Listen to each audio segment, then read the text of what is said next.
Oh, silly little 8-second intro that took me 2 hours to make. What's up, guys? It's Thursday, August 26, 2010, and I'm back for yet another video. Yeah, I'm back. Not that I was gone for a long time. It's just that I'm back since the last video. You know, it was like a week ago, or okay, this is irrelevant. All right, so the topic of this video is, well, there's not really one topic, there's a bunch of topics. I'm just going to be talking about a bunch of stuff that's been going on in WWE since the SummerSlam review, because a lot's happened in WWE, both on Raw and SmackDown, and even backstage news and all that good stuff. Let's start off, though, at first, by saying thank you to all my subscribers. If you haven't done so, go ahead and hit the subscribe button. Also, we reached a big milestone since last we talked, 100,000 video views. That is huge news. It was helped mostly by the WrestleMania 26 simulation preview thing, but still, nonetheless, it was all my work. 100,000.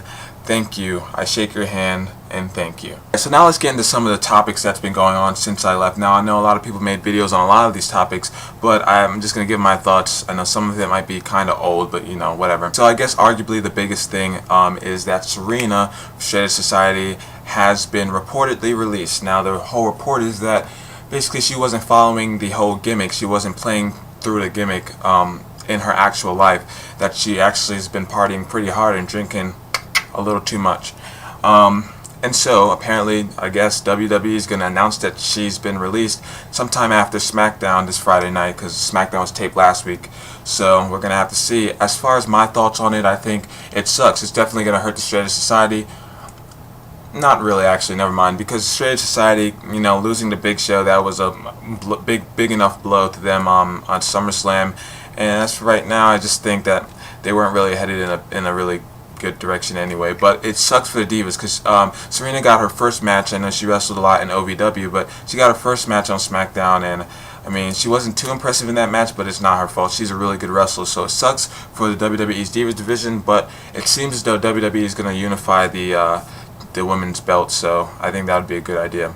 I guess she's fucked over in two ways. One, now she's out of a job, and two, she's bald and out of a job. Like, WWE had her shave her head for this gimmick alone. Now she's going to be fired and she has no hair. But Serena does look pretty good without hair anyway, so I don't think she needs it. So a lot of people thought that Team Nexus was going to be Team WWE at SummerSlam and proceed to dominate the whole of the WWE, but that didn't happen. So the next night on Raw, when they had the little elimination thing, Darren Young was the first to be eliminated in his match against John Cena, Super Cena, and we found out Skip Sheffield actually is hurt. So now the 7 are down to 5, and the big question is, what are they going to do going forward? How are they going to keep Nexus relevant, and how are they going to keep Nexus in our heads as being a threat? And I don't know, to be completely honest with you.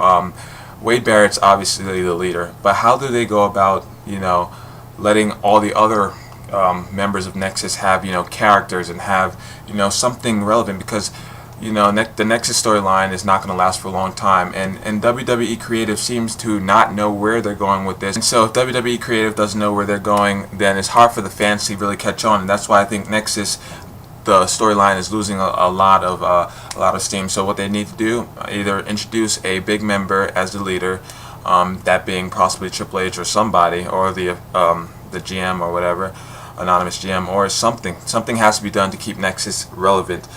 So my question to you guys, one of the many that I'll probably be asking, is what do you think WWE should do at Nexus to keep them relevant?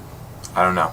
So also this past week on Monday Night Raw, it was announced that at Night of Champions, there will be a 6-pack challenge for the WWE Championship. WWE Champion Sheamus, Randy Orton, Edge, John Cena, Chris Jericho, and Wade Barrett, the leader of the Nexus. My thoughts on this, okay, I think it's a very good way for WWE to try and do something different, because quite frankly, the main events on Raw, the Raw's main events, have been really repetitive and really dumb. If it's not John Cena, it's Randy Orton, and while Randy Orton is definitely on the up and up as far as, you know, wrestling, and as far as the crowd reaction goes, it's just the same thing over and over again. So this might spice things up a little bit, especially if Wade Barrett is to pick up the win. But I think as long as John Cena doesn't win, I think we'll all win, because if Sheamus retains, then at least he gets a title reign that's a little longer. Randy Orton wins, huge, because he's becoming the face of WWE. Chris Jericho, Edge, I think they could use a win because really these are two main event stars, and they're just not doing anything at all. So anybody besides John Cena, I'm fine with.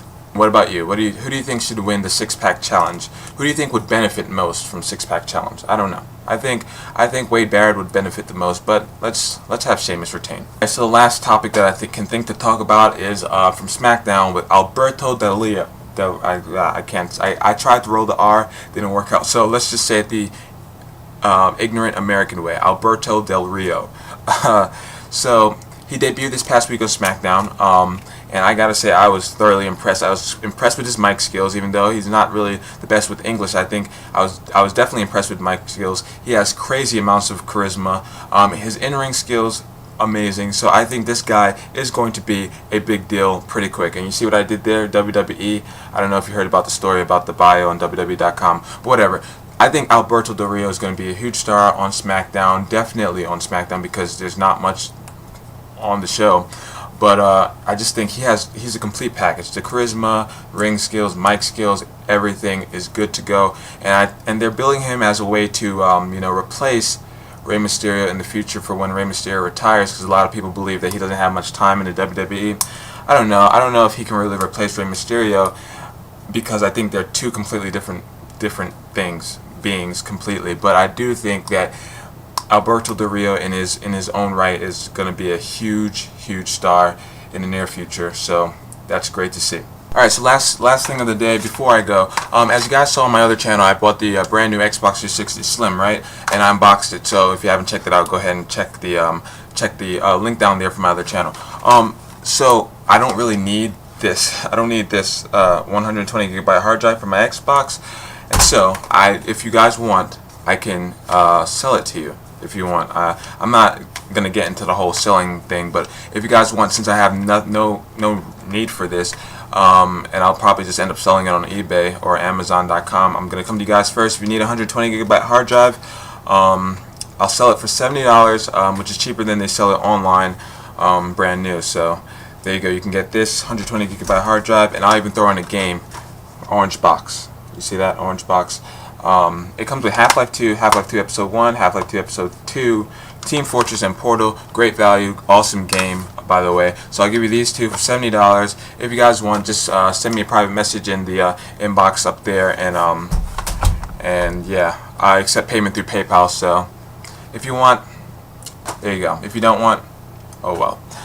Anyway, thanks for watching. Don't forget to thumbs up and subscribe. Follow me on Twitter, and I'll see you next time. Peace out.